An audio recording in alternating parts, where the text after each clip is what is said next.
were just talking about the renter search experience, and the fact that they are generally not finding what they're looking for with the pay-to-play classifieds platforms. Not because those platforms are bad in any way; they're great at what they do. They're can by and large generate high-quality leads for those upscale landlords, and that's something that really serves those landlords well. But for your average renter, who's looking for that single family rental or that walk-up unit in the west side of Chicago, or whatever that person might be looking for, they don't have that inventory. And if most renters I talk to are looking for and considering a wide variety of potential options. They're thinking about a single family rental. They're thinking about a small format multifamily, something owned by an individual landlord, and they're willing to consider the large format, large multifamily properties as well in many cases, but they're considering all those options.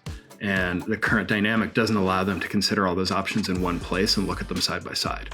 Is fraud still pervasive today? I mean, we talked about Craigslist, but is fraud still an issue today within the classified listings, or not even classified listings, the rental marketplace? Yeah, it is. It's everywhere.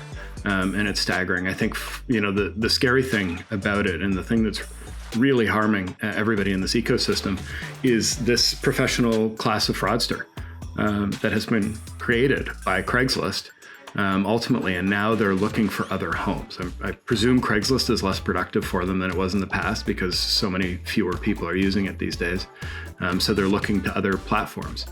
It's a constant battle here at Dwellsy to keep fraud off the platform. There's a constant, everyday effort to try to make sure that they don't make it into the platform. And I know others are fighting that same battle as well. It seems that in a world, and I'm wearing my PropTech VC hat or board member hat here, when you have other companies who rely on monetizing the renter as aggressively as they can, and they can't do that because the renter doesn't have much money to spend. Maybe you can charge application fees, or we take a cut of that, but really you've got to focus on the landlord, and the landlords are going to go after the ones that have the money to spend.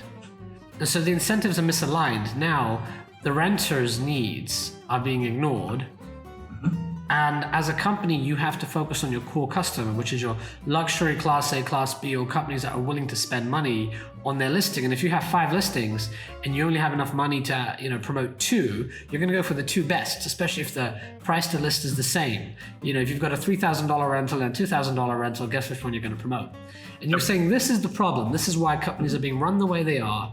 And the end result is the consumer, the renter, is being bombarded with a bunch of listings that don't fit them. Now, it's great if you're and probably a lot of our audience, affluent, tech, can afford the higher rents. These platforms work great in that way because they're getting what they want. They're willing to spend on, amenities and all that's showcased, but not your everyday mass market consumer. Yeah, very true. And, you said something there, Zain, that I want to challenge, which is that the renters can't afford to buy products that help them. I think that is fundamentally not true. The average renter in this country is paying almost $1,100 a month in rent. That's $13,000 a year that they're spending. So, would they be willing to spend $50 or $100 to have a dramatically better search experience? I think they would. Just nobody's ever offered them a product that they want before. Everybody's always focused on, we can do enterprise sales and sell to the REITs or sell to the big property managers. And that's a quicker path to building a platform and a faster, easier path to that. I think if you offer a compelling product to the renter, they'll buy it. You look at markets like New York, where people have no choice but to pay a full month's rent or more to a broker to find their place. They do it because that's the way the market works, and because they have no choice. That tells me they're willing to pay if the value is there, if they really feel like it is a better choice to do that. So renters don't because renters can't. There isn't a solution today except hiring a broker to help you find a place. Exactly. There's been nothing between an incredibly expensive broker, as I said, full month's rent or more, and nothing, right? Those are your 2 options today in terms of getting help. I think there's a lot of help that renters can get that are in between that make a huge difference for them and help them be much more successful with their search. You know, in prop tech, there's some parallels to maybe even health tech, where B2C focused companies have failed historically and are focusing more on the B2B side.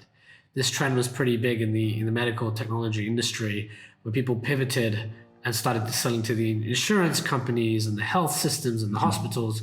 In prop tech too, there's a lot more companies targeting the B2B side, because it's very hard to reach consumers. You're trying to build the next Craigslist killer, but Craigslist where it was at its peak without the issues, obviously. I can see you cringing there. But how on earth are you supposed to reach that many consumers? Often tech people think you build it and they'll come. I'm sure you know, you could build the best platform in the world, but they won't come. You've got to aggressively go out and get renters. And it's not just that. If you look at consumer companies like Facebook or LinkedIn or Google, I'm always looking to search for things. I'm always looking to connect with friends. I always have a need for business. For renting, I'm only renting once every few years, possibly. If I'm a renter, obviously, not a homeowner. This is a hard market to reach, I would think, and it's hard to reach them at that point when they're looking to rent an apartment. How are you supposed to get people to your platform? And I know, by the way, you've done a great job. Your traffic's, just growing like crazy. If you're able to share, even. Thank you. But how do you reach them? Yeah, it is hard. You have to really natively understand and meet the renter where they are. And the thing we have going for them is nobody else is trying to reach these folks. Nobody else wants to be in front of every renter in the country. We do. We want to work with every renter in the country and help them find their next place. And so that's a huge advantage. We can, folks in property management always talk about water and the dangers of water. Water always finds a way in a building, find a way to create problems for you. We joke internally that we're kind of like the water. We'll find the easiest way through to reach the renter and find a way to get in front of them and start building that experience set and building that brand. And, the reality is we think there's, depending on the time of the year and whatnot, somewhere between 3 and 5 million renters in the market at any given time. That's an enormous audience to go out to and to bring to Dwellsy and to give them that great first Dwellsy experience. So we have been able to reach them by working closely with renters and talking to renters constantly, understanding how they do their search and getting in front of them in that process and being there when they are doing the work to find a place. And that has led to, this year, 40% per month growth in our renter audience, which has been fabulous and is continuing now as I speak. Now, look, to take a step back, the whole industry around how you find a home and the residential marketplace is a big opportunity within PropTech. That's why we brought you on. I wanted to share something interesting here. I think, and I think you'll agree with me, existing investors have looked at this category differently. They've called this category classified listings. In PropTech, even I have to correct myself when speaking with you because you're disrupting the category. I think you balk at the term classified listings because that's what's wrong with the category. But existing investors have called this the classified listings industry. And I quote here Dana Stalder with Matrix Partners, a very big venture fund. Okay, they invested in apartmentlist.com recently, $50 million at a $600 million valuation. Here's his quote, what they were quoted as saying: "Rentals is the last remaining classified category not yet won by a modern day startup. And Apartment List is well positioned to lead the charge.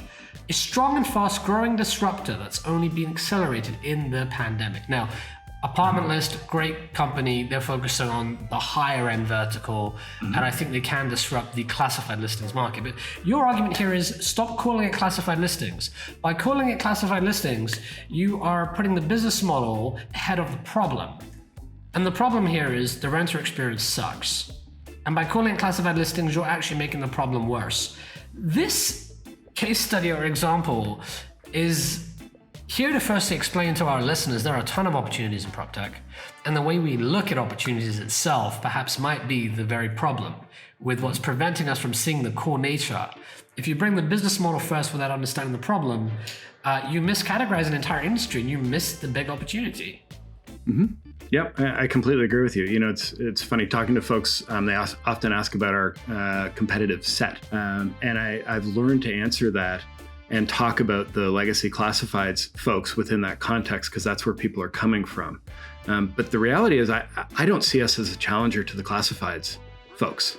I see us as moving in to occupy the space formerly occupied by Craigslist. To your earlier point about being a Craigslist killer, we wouldn't be doing this if we needed to be a Craigslist killer. The fact that Craigslist is on its deathbed or worse at this point means that we can go after this opportunity. And the folks offering classifieds are going to continue to offer classifieds. And that lease up is going to keep buying services from Apartment List or Zumper down the line, because they're always going to need more traffic, and they're always going to see the value there. But your average run-of-the-mill landlord and your average run-of-the-mill renter who's out there looking for a place, they don't have anywhere to go today. So classifieds is a tiny slice of the universe of helping people find their place. It is not the market or the business.